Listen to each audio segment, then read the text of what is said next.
Well, welcome back to Flappy Pappy. My name is Alex, and of course we got all of our puppies running around, our pappies. We got Missile and Luna, and Sebastian went and hit on me, of course. The camera comes out, but we're doing great. We hope everybody had a wonderful Thanksgiving. We're still digesting, just as sure all of you are too. Had a wonderful feast. And for Flappy Pappy Friday this week, we thought we'd actually tell the story of how all of our wild pack of rescues came to be in our pack. Of course, you know, we have the dogs, our pappies, but we actually started with our cat Vera, who is now 15 years old, and horrifying that this next year she's going to start driving and all the rest, and we don't know what we're going to do with that. But no, seriously, she was just a sweet little kitten that got found in a pool in Southern California, and my wife took her in and raised her up, and we moved her around to all of our little beach cottages and whatnot when we lived in Southern California, and she moved to the East Coast with us. And she was there for all of it, and we just love her. But then our sweet boy Sebastian, when we were finally ready for dogs, we went to a humane society and we wanted a big dog. You know, my wife and I were raised mostly with small dogs, and you know, now we wanted to have that chance to get the big guy in, and the only one they had was our sweet Sebastian.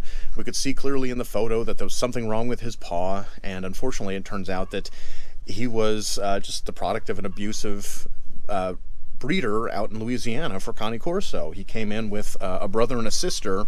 They all were malnourished, severely underweight, and they all had a lung infection too. Sebastian and his sister were able to overcome it, but from what we understand, their brother didn't, sadly, and at least we were able to scoop Sebastian up. He was the last one left. From what we can tell, he got stepped on as a baby, and they never mended it, and his body tried to adapt as best as it could. But moral of the story there is we will be putting him through physical therapy for the rest of his life to make sure he can use that paw as best as he can. It also just became trying to keep his health in good standing, and we don't know really what he had to go through, but it was a lot, and it still comes up in weird skin irritations and all these other things. I mean, we have a whole little medical bag just for Sebastian, for any time he has weird sores that show up, just strange things that happen to him and only him. But we love him, we adore him, and we cherish him, and we are going to do everything we can for his entire life to make sure he has the best life possible, and that's what our dog rescue is all about. And you know, sure, we got started with the big guy and a Cane Corso at that, you know, it's a lot of work taking care of such a strong, driven, working breed of dog that will stop at nothing to love and protect their family.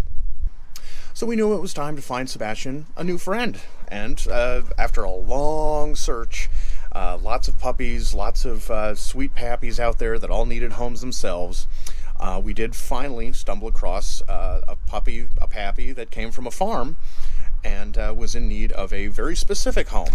And that was how we found our sweet little Luna. She was a little farm girl that needed a home. We didn't quite realize that she was a full alpha that was going to need a lot of training to adapt into our pack, but we were looking for a very specific dog that was smart enough to be able to handle Sebastian and understand, you know, understand the way he is because of the abuses he had suffered. He has a lot of love to give, and it needs to be cared for and coddled in a very specific way.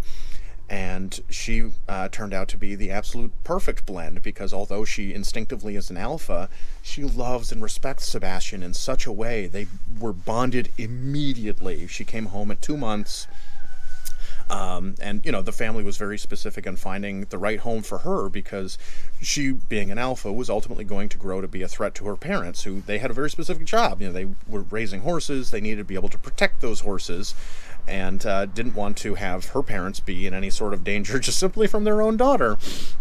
So we took her in and gave her all the love that we could, and there was definitely once she got a little bit bigger and wanted to demonstrate her alpha tendencies, the training had to step up quite a bit for a good solid 6 months. Definitely a little bit of yelling, definitely a little bit of making sure she understands that you can be as alpha as you want to be, kid, but you're going to respect me as your alpha, and you're going to respect Sebastian as your elder. And she does. She adores him, and she does not challenge him in any way, shape, or form, but she makes sure to manage everybody. And you know, when we're giving commands and sometimes they all want to test the boundaries, she kind of goes running around as a bit of a little enforcer and lets them know what's going on.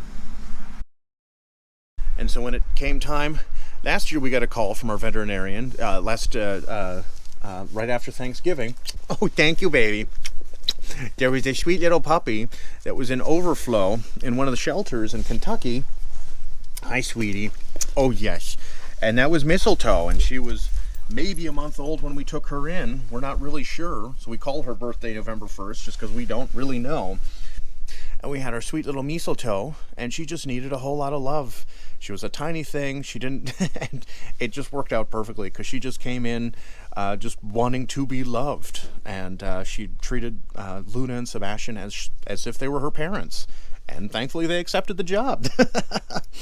But it's a huge labor of love, especially when you have 3 such strong-willed and strong dogs. They could seriously injure each other, so it really requires making sure there's a good balance of smothering them all in love equally every single day, so that they know nobody's being replaced, nobody's being discredited or discounted or anything like that, that they all get to live out their lives in peace and harmony and love. Because, look at this little sweetums. She's so sweet. You just gotta love her to pieces. And that's what we do. And then Luna, our sweet honey, she really runs the roost. This is her home, this is her farm, and she watches Sebastian and Missile. They'll chase the fence when cars come by and that sort of thing. And she just sits there and watches and, observes and makes sure everything is running as it should be, because she is very much in charge and they don't challenge her on that. It's a little family, and we love them all, and we're not sure if we'd ever be able to bring any more indoors. It's just, we've gotten so lucky with these 3 getting along so well.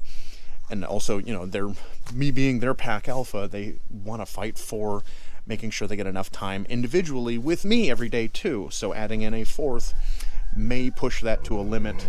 Oh, mama. Exactly. It may push a limit there that I don't think mama here may accept.